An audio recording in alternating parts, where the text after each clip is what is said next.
Welcome to another edition of X's and Omar. The Miami Dolphins have not hit the panic button yet as an organization, but it's about time they find it. Where is it? Because for the second straight game, the Dolphins suffered an embarrassing loss to a team they had superior talent to, this time losing 34-15 at home to the Kansas City Chiefs. For the third straight game, the Dolphins got off to a slow start, and this time Miami was unable to recover. Now, Joe Philbin's team is 1-2 heading into Sunday's game against the Raiders, which will be the first of two games played in London this season. I'm WPEC CBS 12's Matt Lincoln. Here is Sun Sentinel Dolphins columnist Omar Kelly. That's me. Hopefully in this episode of X's and Omar, we can calmly and rationally discuss some of the Dolphins' issues and look ahead to Sunday's game against the Raiders. I don't know. You're talking calmly and rationally to Dolphin fans. I know, right? The words just don't go together. Here's the bottom line of where we are right now. Joe Philbin has 13 games to get 8 victories to get to 9 to save his job, and he's better figure out how he's going to do that at some point. Is that why we're seeing him play some games with us, with the media this week with Ryan Tannehill? You know what? I don't know if it's playing games or staying consistent with what he's done. Certainly, I've heard him talk highly of Ryan Tannehill and praise him when given the opportunity. He just won't say that Ryan Tannehill's his starting quarterback. He also won't tell you that Cameron Wake is his starting defensive end, or Brent Grimes is his starting cornerback, or Mike Wallace is his starting wide receiver.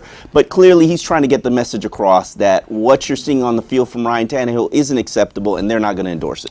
Well, as the show goes along, we're going to take your questions from our live chat and on Twitter. Tweet your questions to us using the hashtag XOMAR, and we'll do our best to make sure you are part of the show. Dolphins close to desperation point, 1-2, heading into Sunday's game against the Raiders. So, what does Joe Philbin and the staff need to do to right the ship this week? You know what? To me, some of the issues that are very important to address, I think that there are 5 issues that this team is having. One, secondary. The play of the safeties has not been very sharp. Some tackling issues with the cornerbacks. They don't have an interception yet in 3 games. They're in a negative when it comes to turnovers. Yes, the defensive line's getting forced fumbles, and Brent Grimes contributed 1 against the Chiefs, but they've got to get interceptions. 2, injuries and suspensions, in my opinion, have handcuffed special teams. Right. When you've got guys like Jimmy Wilson and Jason Trusnick and Jelani Jenkins, who are key special teams players, playing as your starters on defense, that sort of handcuffs your unit. And right now, too many starters are playing on special teams, and too many players aren't tough enough on special teams, particularly the gunners. The interior of the offensive line, in my opinion, they've got to improve. They've got to get better to keep that pocket clean for Ryan Tannehill. I think Mike Pouncey coming back, if he plays this week against the Chiefs, which I don't expect, that helps. Linebacker play. Koamisi getting back from the ankle injury. He didn't practice yesterday. Not sure if he's going to practice today. You need Koamisi back. One, it gets Jason Trusnick off the field. Not that I have an issue with Jason Trusnick. I just think you need him in special teams really bad. And, of course, the passing game has to improve. Right now, they're one of the worst teams in the NFL when it comes to passing the ball, especially when you look at yards per attempt. So many troubling things from that Kansas City game. You know, they're coming off a loss. They're at home. They're against a team. We talked about it last week about they had talent, more talent basically everywhere all over the field. And it seemed like talking to those guys after the game that even, Brian Hartline, a lot of those guys didn't have answers. Didn't have answers for why everything, all the work that they had put in for months wasn't coming out, wasn't showing itself on the field. Not just that, but the fact that they were kind of losing in embarrassing fashions. Right. I mean, since I've been covering this Dolphins team, with the exception of 2007, I can tell you there have been very few blowouts that I've seen. I mean, they're really on one hand, and I can tell you each and every single game. You've just had 2 straight blowouts, and that's a reality check. I think the issue is, one, Kansas City, they just outcoached Miami. And I don't want to sit here and throw Miami under the bus because Andy Reid is probably a top 5 coach in the NFL. Yeah. And we've sat here on this show and I told you how much I love the 5-2 defense and I think it's the best scheme that they have. Well, Andy Reid showed us all how you exploit the 5-2 defense. Now, certainly you got to have the right pieces. You got to have 2 tight ends. You got to have scat backs coming out the backfield. But he showed you, if you scheme it right, you can beat just about any defense. And obviously, the offense isn't executing and isn't efficient right now. Now, running game as well. Running game, they've got to be stout on the running game, and you can't give up 171 yards to the Chiefs. And you saw that in the fact that a quarter and a half, that Dolphins defense looked incredible. Chiefs were doing nothing, and then they got blown out the rest of the way. So since this show is about the viewers, let's just cut to the chase now, get to some of our questions. Steve Simone 088 asks, he needs to know, what do you believe happened to Ryan Tannehill and all of his offseason improvement? I think the adjustment of this offense, yes, he looked good in the offense in training camp, looked respectable in the exhibition season, showed us that he was making progress, but the sample size was fairly small, and teams didn't know the offense, weren't adjusting to it. What Kansas City did is they jammed the receivers at the line and threw off his timing, threw off some of the routes that the receivers were running, and that was an adjustment for the Dolphins. If I'm Miami's next opponent, the Raiders, or the next opponent, which is Green Bay, I look at that and I want to build off it. I mean, that's what good coaches do. And I think teams are sort of starting to get a feel for the offense and the passing game. And in this offense, you've got to deliver big plays. You get 5, 3, 2, 1, first down, and then they hit you with a 30. They hit you with a 40, and they've got 230 or 240-yard passes per game, gives you 150 yards of offense, and it averages out for all the quick-hitting stuff that they do. If you don't deliver on those big plays, well, you know, it's so much, it's a cliche and it's almost mind-numbing, but the NFL is all about players making plays. You know, it's not, we hear, just do your job. Well, just doing your job is adequate. That's not winning games. You need to go and make the big plays that professionals you're having make. The playmaker rationality and discussion. You know, good quarterbacks make plays. Well, is Alex Smith a good quarterback? Yeah, and he made some plays on third down. Well, people would argue with you. They'd say he's a game manager. Right. Well, he was efficient enough to put his team in position to make plays. He extended plays on third downs. He was efficient in the red zone. And ultimately, that wins you games. Right. You scramble on third down. I saw Russell Wilson in overtime run for 2 third downs.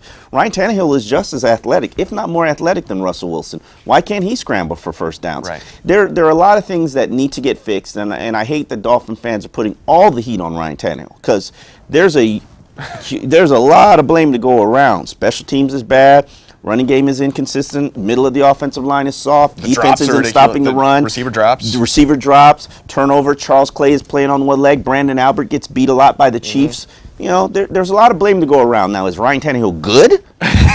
Not really. Well, let's get into some of the numbers. Miami 24th in points scored, 19.3 points per game. Last season, 19.7 points per game, and we talked about how that wasn't enough. Well, Bill Lazor's offense was supposed to fix all this. What is this issue? What is going on? I think we just kind of talked about most of them. How does it get rectified in 1 week? You know, funny, Dolphin fans have this meme of you know, it's supposed to have a, you know, thought the Dolphins had a freaking laser. Yeah, right. Yeah. From, what's that show? It's from Austin Powers. Austin Powers, there you go. And Dolphins are supposed to, I like this offense. Yeah. In fact, I could tell you, with the exception of a few plays that fans will criticize, running on a 3rd and 8, you know, throwing on a 4th and 1, well, that's execution. Right. If you execute those plays on the 3rd and 8 run, there was a gaping hole. They just got tackled. You to be a play caller on offense, it's the element of surprise is very important. And Bill Lazor tried to surprise you. He just wasn't very effective. And, you know, the 4th and 1 pass, if you watch that from the coach's film, you see the receivers are crossing, and they're not getting open. They got jammed at the line. They aren't getting open. Ryan Tannehill has no outlets. His tackles are collapsing. How is that all on Ryan Tannehill or all on Bill Lazor? Execution is the issue. Receivers didn't get open. Tight ends couldn't hold their block. Tannehill gets sacked. Lots of issues, but come on, we've got to... We want to blame someone. We want to make it angry at someone. Who is most to blame for this offense? Ryan Tannehill. Okay. He's the guy, when you're the quarterback, you get all the praise, you get all the blame. And that goes with the position. That's why these guys get paid $15 to $20 million a year. Now, what you're seeing is that after 35 starts, you have an average quarterback. You don't even have a game manager. Right. You have an average quarterback. Unfortunately, Dolphin fans are uncomfortable with that right now, and they're ready to hit the panic button. Well, I'm sorry, but you've invested 35 games in him. You're going to continue to invest probably about 40. Right. And ultimately, you're going to have to figure out what you have and whether or not you need to go get another one. Well, there are 32 NFL teams, so an average NFL quarterback would be the 16th or 17th best quarterback. So this is below average. I put the 15th guy as the game manager. Okay.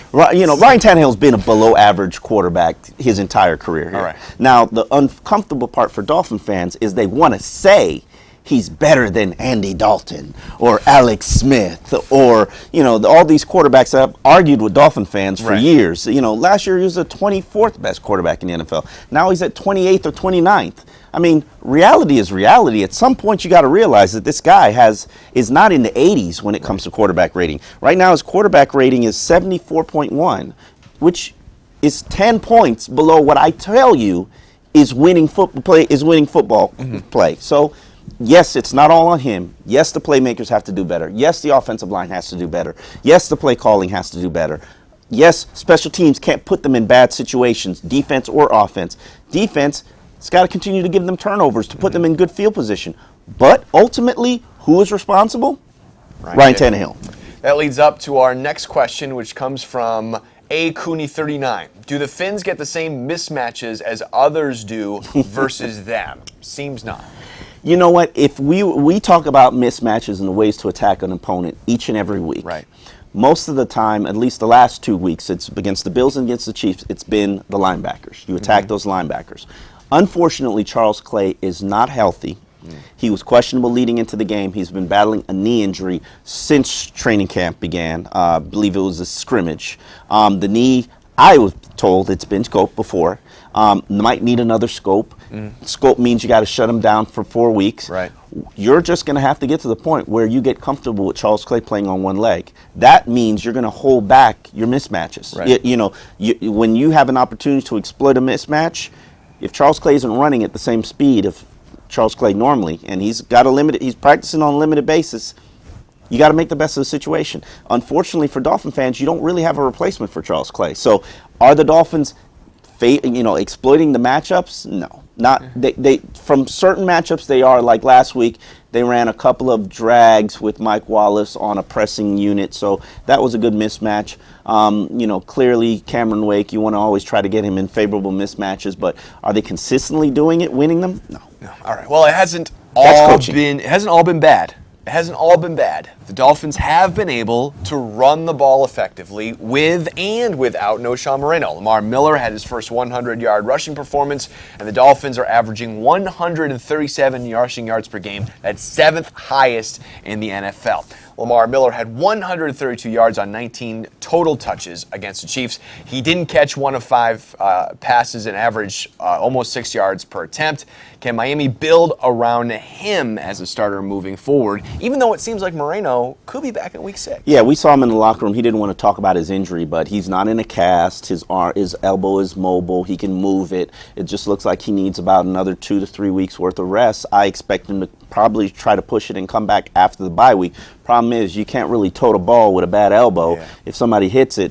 So you kind of want to be cautious with his return. But Lamar Miller last week proved, and I had my questions and concerns. I went into the Chiefs game saying, if this guy isn't consistently producing, runs and catching the ball on a consistent basis and pass blocking well, you got to move on. You're wasting time. Right. I'm a Lamar Miller fan, unlike my partner Chris Perkins. I've decided that was going to be the game where I was all in on this guy as a starting caliber running back, or I'm out. And he showed he can get it done. Blocked well, caught the ball, ran for first downs, gave you good runs. And, in fact, there's still more meat on the bone because Lamar Miller hasn't produced a big play yet. Right. But we were talking about before the show, you're still not going to get 30 carries out of Lamar Miller. Here's the problem that I have with the Dolphins running game, and the problem I have with Dolphin fans that say, "Oh, the Dolphins were running 7 yards a carry. They should have run the ball more in the second half." Yeah, you're trailing by 2 touchdowns in the fourth quarter. It's not the way the NFL works. Bright idea to run. Here's the issue with Lamar. When you need a 3rd and 2. Can the Dolphins run with power? That 4th and 1, do they have a Lusaka Polite on this team that can convert that 4th and 1? No, they don't. They are a finesse team. They do not play with power, cannot play with power. And so expecting them to convert 3rd and 2 on the ground or 4th and 1 on the ground, come on, people. Let's be real. It's like, trying to take a Ferrari and go up mountains with it. It just doesn't work that way.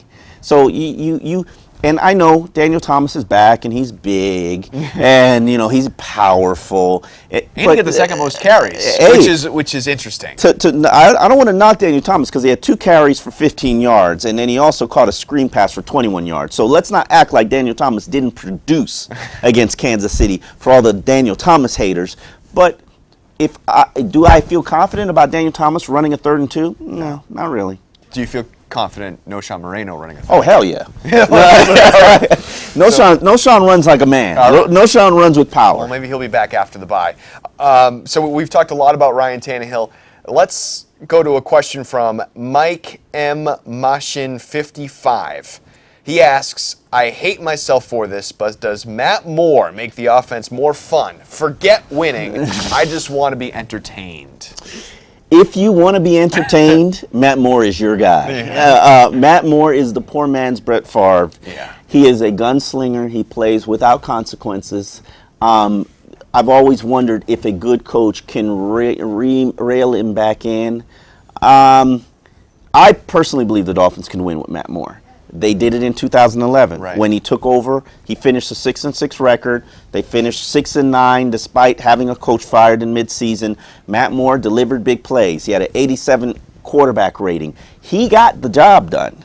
Now, if you're missing big plays with Ryan Tannehill, trust me, you'll get them with Matt Moore. Plays. You'll also Both get more sides. interceptions, more fumbles, more stalled execution in the red zone. He'll give you the 40-yard pass. Right. Now, when you're in the red zone and you've got to march down the field and score to punch it in, I'm not sure that Matt could do that. But do I think that Matt could lead this team to a winning record? Absolutely, no question. So then I'm going to ask this question. We've got this weirdness with Philbin talking about Tannehill this week.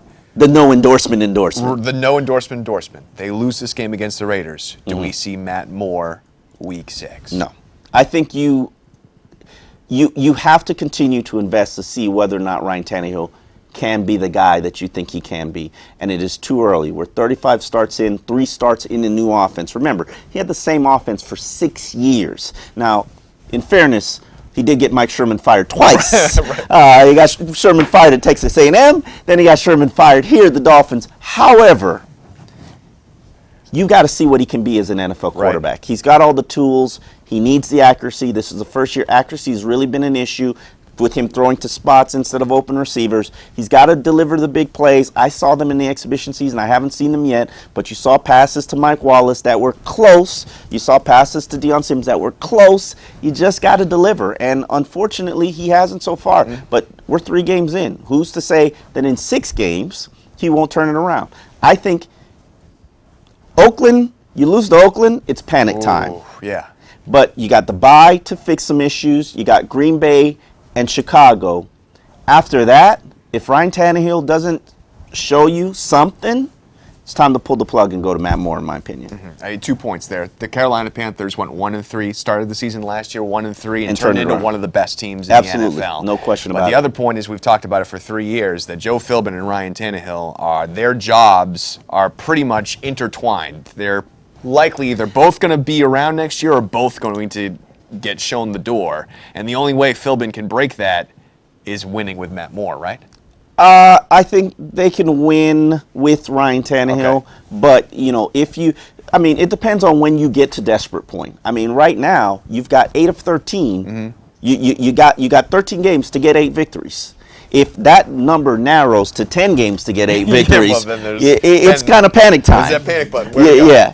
All right, let's switch to some defense. Jelani Jenkins tied with 3 others for the NFL lead in tackles with 35. He's really all over the field. He has 1.5 sacks, a forced fumble, and a safety. Is he playing good enough to make this linebacker unit better, or is he just a product of the system that he's in? Yes and yes. Yes and yes. He is a product of the system that he's in from this standpoint. Those defensive linemen work hard to free up the linebackers to make plays. That's their job. You're not going to see Cameron Wake with 7, 8 tackles, OV, the defensive tackles. Their job is to hold up that line and free the linebackers to make plays. And Jelani Jenkins is making a whole lot of tackles. Yes, right. Now, on the flip side of it, and he made plays, which allowed him to shed the almost label. I have retired it, folks. It's gone. Jelani's making plays. He had a sack. He had a sack for safety. The problem that you have with Jelani Jenkins right now, and it's not like this can't get better, is that he's also making mistakes that lead to touchdowns. Okay. He made 2 mistakes that contributed to 2 touchdowns that the Chiefs scored. I'm not going to put all the blame on him. One, he was blitzing, Cameron Wake was in coverage. We won't get the real answer on who specifically was responsible for Joe McKnight. However, I have a hard time believing that Kevin Coyle's decision was, let me blitz let me blitz Jelani Jenkins and put Cameron Wake in coverage of a guy who runs a 4-3. Right. Bright idea. Right. But Jelani's playing better. What you got to do is have him clean up his game a little bit. But the one thing I will say over Ellerby or Wheeler, who were the starters last year, is the fact that this guy's making tackles. He's not missing a lot of tackles. He's making tackles, and he's giving you impact plays. He's only 2 starts in. If you continue to invest in him, potentially he can get better. But right now he's leading the league in tackles. That's got to be something said about something. And what I'm excited about is what happens when Koamisi, the brains of the operation, gets back. Well, that leads to our next question from you at Regar11561. Will Koamisi's return make a difference? You said just having some linebackers back is going to help the special teams, but how about that linebacking core getting him back? You got to understand the middle linebacker is the brains of the operation. He sees something happen on the defense, he makes an adjustment. And while Jason Trusnick has started in 22 games in his NFL career, throughout his career, is Jason Trusnick a bona fide starting inside linebacker? No, not really. And he's made some mistakes in the game. He is a patch guy. Koamisi, say what you want about Koamisi, and I've said a lot of negative things over the years. Koamisi's smart, he's intelligent, he can diagnose what's going on in opposing offenses and put his players in the right position. And he's really the leader on that defense. And right now they play 3 games without the leader of the defense. You've said Tannehill Ellerby, you think he's done, not coming back, not playing another game for the Dolphins. Not playing another game. From this standpoint, understand he's going to make $8.45 million next year, which is more than Cameron Wake. Is Tannehill Ellerby better than Cameron Wake? So are Koamisi and Jelani Jenkins starting linebackers for this team at the beginning of next year? Yes, okay. I would say that, and I would say I don't think Philip Wheeler will probably be back. Now that's something for later. We don't have to discuss that now. But you want to invest in Deion Jordan when he comes back. Right. If he's right, if his mind is right, you want to invest in Deion Jordan as a linebacker, Chris McCain as a linebacker, and possibly go draft an inside linebacker and move Koa back outside. So that to me is how I would see the future of the linebacking unit. Okay, as bad as you might think things are for the Dolphins, can you imagine being a Raiders fan? Can you imagine? I think they've struggled a lot. Dolphin fans think they've struggled. Yeah. Try being a Raiders fan. Try being a Jags fan. Wow. Tampa Bay, they got some issues too, and they got the head coach that I think is better than Joe Philbin. So let's not take our mediocre 8-8 season for granted here, Dolphin fans. Well, Oakland is off to an 0-3 start. We'll also be making a cross-the-hemisphere trek to play in this London game. Raiders are converting less than 30% of their third downs. They're averaging 3.6 yards per carry. They're starting a rookie quarterback in Derek Carr, who so far has looked like a rookie quarterback. What can Dolphins fans expect from Sunday's game? Is just a win enough? Do they want their team to be impressive? Dolphin fans are greedy. That's what I'm saying. They want to dominate. Is a last-minute field goal win against the Raiders going to be good enough for you to have confidence in this team? I just think you need to patch the dam. Patch the leaks, and just a victory, a W, is important. And I find it hard to believe that the Raiders will challenge the Dolphins. I've looked at the film. I've looked at the Raiders. I watched them play New England, which I don't really think is a really good team either. I mean, they're New England, but are they elite? No. But opposing quarterbacks are completing 71% of their passes against the Raiders. Digest that a little bit. In the first 3 games, the Raiders have given up 158 yards rushing. We're not done yet. Opposing quarterbacks, 101.8 quarterback rating. That means every quarterback that plays them, including some bad teams, because they played some bad teams, has a Pro Bowl quarterback on the field. Opposing offenses are completing 51% of third downs against the Raiders. That's just a semblance of how bad they are. The only thing, and we talk about this, what matchups do I like? The only matchup that the Raiders have favorable over the Dolphins is the fact Sebastian Janikowski is their kicker. That's it. Well, This will be the second straight week the Dolphins face a 3-4 defense. Will that help or hurt Bill Lazor's offense? Where can the Raiders be exploited on Sunday, and is the answer everywhere? The answer is everywhere. Okay. You should be able to run on the Raiders. You should definitely be able to pass on the Raiders. I would think turnovers and inconsistent play on third downs and bad special teams play, which we've seen all of. We've seen all of that. Could be the only way that you can lose. The Raiders can't beat the Dolphins. The Raiders will have to give them the victory. They gave it to the Bills, so who's to say they can't give it to the Raiders? Do you think the Raiders get any benefit having already been there? They're already in London. They arrived there. They went straight from New England, came to London. Dolphins aren't leaving until late tomorrow. I mean, understand, there is an 8-hour time change. Right. So for the Raiders, there's a 5-hour time change for the Dolphins. According to Joe Philbin, what he wanted was to be as consistent with what he does every single week, which means they practice today, they board a flight, they get over there on Friday, they rest, they practice later in the afternoon, and then Saturday they do their walkthrough, and on Sunday at 1 o'clock Eastern Standard Time, they play the game just like they would, just like any old road game. Does it favor the Raiders to be over there and adjusting to the time change? Yes, but you're still playing the game at 1 o'clock Eastern Time. So Joe Philbin didn't want to disrupt his team's schedule. Will their bodies be disrupted a little bit by the time change and the fact that it's still bright when you're supposed to be sleeping or whatever? You know, I'm not even sure how I'm supposed to. You lose 5 hours, but I talked to Dennis Hickey about the same issue, and he said that when he did it with Tampa Bay, they went over there a week ahead, and they still lost the game. Right. And so there's no right or wrong way to do this. I think the Raiders just face more of a time issue challenge, and they were already on the East Coast. So they were already on the East Coast practicing for the Patriots. That's a time shift. And then they said, let's just go over instead of flying all the way back to the West Coast and then flying all the way to Europe. Yeah. It makes sense to me. It does make sense. It makes sense. We're also going to see on Sunday the return of Tony Sparano, who is second command in Oakland. Maybe one of the reasons why they're so terrible. There's some talk in the media that Sparano might take over as Oakland's interim head coach if Dennis Allen does not start winning. I'm curious, how would you compare Sparano and Philbin? Interesting question. From this standpoint, I think Joe Philbin is a better X's and O coach. Okay. I think they've got the staffs are about on par in terms of caliber of staff. Hell, Darren Rizzi is still the special teams coach. Would I take Mike Nolan over Kevin Cole? Yes. Okay. Would I take Dan Henning or Brian Dable over Bill Lazor? No. So I think the staffs are on par. The only difference I think that I see within Joe Philbin and Tony Sparano is Tony's teams fought hard for him. They rallied for him. Tony was their guy. He was their coach. And they had an affection with him. And I'm not really sensing that with Joe Philbin. And it's, Joe Philbin's Joe Philbin. He's kind of, the principal, the librarian. That's his personality. So, they've got to rally around him. And I'm not seeing that yet. These players know they're playing for his job. Right. They know they're playing for the coaching staff's job. They knew that in 2011. That helped the team rally back and finish 6-9. The question is, can Joe Philbin get this team to play for him? Really, they all should be rallying for their own job. Some people are secure, no matter what. A few of them are secure. Mike Wallace is going to be fine. Cam Wake's going to be fine. Brent Grimes is going to be fine. Cole Meese's going to be fine. Some of these young draft picks and rookies, they're going to be fine.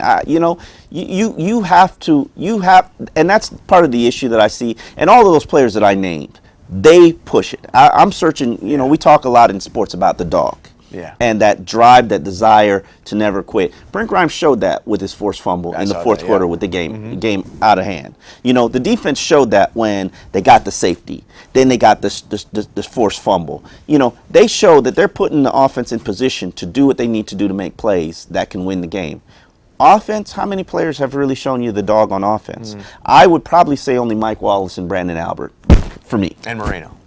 when he's been on the Well, field. oh yeah, Moreno. Yeah. Moreno's the epitome of And don't you get the what feel, you want. and when you talk to Wallace after the game, that Moreno has almost brought that out of him? Like Moreno? No, I think you don't think so? I think Mike is bringing more of what he had with the Steelers. I think that's what he saw with the Steelers. And Mike has consistently complained to me that the emotion that his team is bringing is not where it needs to be. Right. And he's already seen it, done it for a championship caliber team. He's already seen it, and he's trying to get it there. Unfortunately, it's kind of a struggle for him because you don't want to challenge people and get in people's face and be a leader when you're new to the team. You're not really in a leadership position. If you say things to the media, Philbin will get uncomfortable. So he didn't talk after the game, and purposely, because he might have said something that he regrets. And I think that there are a lot of players who have similar issues. They can't challenge each other because that's just not the nature of the team. But it'll be interesting to see what happens. I think that they need an alpha male, and Mike Pouncey, who is the alpha male of that locker room, he's not there. Right. Maybe it's a different team when Mike Pouncey shows up. Well, I mean, if that's not an indictment of Joe Philbin and Ryan Tannehill not being able to light that fire. Not everybody's an alpha male. No, but you can't make somebody an alpha male when they don't have that personality. That's just my opinion. And I could say this about Tony Dungy. Is he an alpha male? Probably not. He's a good coach, though. Yes, he is. Does Joe Philbin have to be an alpha male? No, I guess he doesn't. But what percentage of successful quarterbacks in the NFL do you think are alpha males? I mean, Eli Manning isn't, and he won 2 Super Bowls last I checked. Okay. I mean, we can throw exceptions in there, but yeah, do you want your quarterback to be an alpha male? Absolutely. Right. Does he have to be an alpha male? No, not really. Okay. It is what it is. All right. Well, let's do some rapid fire questions here. We've got a few that we're getting from you right now, a few that we've had before. Let's go to K Parkour. Wants to know, should the Finns be playing Chris McCain or Philip Wheeler at strong side linebacker? Play the player you trust. That's Philip Wheeler. Chris McCain hasn't earned your trust yet. Okay. So you pause, slow down on the Chris McCain. I love Chris McCain. He didn't even practice yesterday. You can't expect him to be on the field. Right. All right. How about from Keeb Khan? Do you believe that Ryan Tannehill can get to the level of game manager? So I guess the question maybe is, what should Tannehill's goal be? Should his goal be playmaker or should it be game manager? I am glad you asked me that question because I have answered the same question for 3 years to Dolphin fans, and they were all offended by my answers. Okay. However, now I think they will actually consider my answers valid. Ryan Tannehill should aspire to be Andy Dalton and Alex Smith. Okay. That is the ceiling, folks. That is the reality of who you have as your quarterback. And if you're uncomfortable with that, please encourage your management to find a new quarterback. All right. And Andy Dalton has a 3-0 team. He's got one of the best quarterback ratings in the NFL. So stop knocking Andy Dalton. And Alex Smith just put his foot in your backside. Okay. So let's put it in terms. There's nothing wrong with a game manager. All right. Fair enough. You disagree. No, You disagree. I don't. No, I think it's probably true at this point. There is nothing wrong. If you have a running game, you have a good defense, you have a good special teams, you can win 10 games and win the Super Bowl like the Seattle Seahawks with a game manager. And a game manager just means that you're still making plays. Absolutely. But those plays are getting 4 yards on 3rd and 3. Converting a third down with your legs like Russell Wilson. You don't have to throw for 4,000 yards and 40 touchdowns to be a good quarterback in the NFL. And the Dolphins seemingly have a good running game. Another question coming in from @Andy L. Do you see Lamar Miller putting up another 100-yard game? Yeah. This week. Raiders can't stop anybody. Absolutely. Why not? Right. Honestly, it should be expected, I would think. That should be a level of success the Dolphins aspire to have Lamar Miller or a running back going forward rush for 100 yards. Lamar Miller is your starting running back because he possibly represents the future. Noshawn Moreno is your better back, but he's a backup because he's a stopgap. You need to continue to invest in Lamar Miller, see what he can be. Okay. @Rolly Giz asks, he wants to know, how can we block Wilfork all day against the Patriots, but everyone else looks Wilfork-esque? Dontari Poe is a Pro Bowl caliber nose tackle. He's a good player. Kyle Williams is a Pro Bowl defensive tackle. I understand that you were very uncomfortable seeing Wilfork get blocked and then 2 guys who are Pro Bowlers not get blocked. But this week against Oakland will be a better gauge. And again, I say things Mike Pouncey's arguably your number 1 or 2 best players on offense. Right. When he gets back, things will get better. He will help that whole offensive line. He's a Pro Bowler. So let's hold off. And maybe that pocket gets a little bit more secure for Ryan Tannehill so he doesn't get happy feet. At least Tannehill's not throwing interceptions to those big defensive tackles, as Will Fork had this past weekend. At Cody2818, really need some answers from you on this one. Omar, what happened to Jimmy makes tackles? All I've seen is Jimmy miss tackles. Jimmy makes plays. Jimmy makes plays. He has not made any plays so far in the first 3 games or the exhibition season, and he's missed a lot of tackles. I will say I expect better play from Jimmy Wilson, and I certainly expect him to be a sure tackler. It hasn't shown up. Eventually, Rashad Jones will come back. He will get his starting spot back. Louis Delmas or Jimmy Wilson will decide who plays, and Jimmy probably goes to the nickel. It is what it is. In the NFL, you get an opportunity. Most players get an opportunity to prove you're an NFL starter. Jimmy Wilson hasn't done it yet. One more rapid fire, because I like this one. From at 954Life. Through 3 games, can we make a judgment on Louis Delmas, and is he better than Chris Clemens? He's more aggressive at the line of scrimmage. He probably helps you more in run support, but he's kind of giving up plays. I would say it's a push right now, and I'm still concerned about Louis Delmas from a medical standpoint. Right. So Louis Delmas is in your future at safety. All right.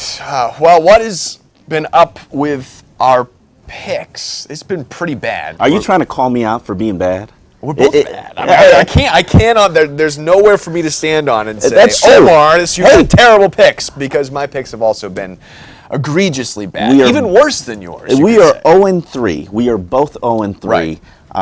Predict the Patriots would win. I was wrong, fortunately for Dolphin fans. I predict the Dolphins would beat the Bills and Chiefs. Right. It didn't happen. However, this week, I'm guaranteeing you a victory. Why? Because the Raiders can't beat the Dolphins. Well, you feel like the preseason schedules, they all come out. We pour over them, and we're like, we're like win, loss. And no one thought the Dolphins would beat the Patriots and then lose these next 2 games. So we can't be to blame here. We're not the only ones who are 0 for 3. Actually, Chris Perkins did. But yeah, listen, the Raiders are not good. Okay. We're going into Wednesday, and Joe Philbin hasn't been asked a question about the Raiders yet. Right. That just puts it in perspective how bad they are. They're playing a Chad Henne-esque quarterback in Derek Carr. His numbers are okay, but they're not efficient on 3rd downs. Right. They can't stop anybody on 3rd downs. They can't stop anybody at running the ball. They can't run the ball. Like, what do you want from the Raiders? Right. Well, and you know what else is interesting is you look at these London games and you think, they maybe can be funky because it's a long trip. Yeah. But generally, you look historically at these games and they more often not go the way you think they're going to go. So let's get your pick. I will pick the Dolphins to beat the Raiders. I think I'm going to go 24-17. Okay. I think this is a game that the Dolphins try and experiment a couple of things and try to get the ship righted, try to get it right. I mean, even if they have a convincing lead in the 3rd quarter, you still want to see Ryan Tannehill air it out, throwing the ball. Get that passing game going. Try to get a comfort level with Ryan Tannehill and build some confidence. All right, I'm taking the Dolphins 26-10. 26-10. That's with 4 field goals because they're still having issues putting the ball in the red zone, in the end zone. So I see the Dolphins moving the ball fine. Still, though, some shakiness as they get inside the red zone. I can see it. All right, next week it's a bye week, but we're still having X's and Omar. He's going to be in France or something, so we can't go Wednesday next week. Paris. We're going to go Friday at 12:15, recapping the London trip, looking ahead for the final 12 games of the season. So I hope you'll join us next Friday, not next Wednesday. And in case you missed our latest 1st and 10 with Dolphins players, please visit sunsentinel.com and you'll have the opportunity to learn about Brandon Albert and rookie tight end Gator Hoskins, who each answer 10 personal questions from Omar. So thank you so much for joining us. We'll see you next week.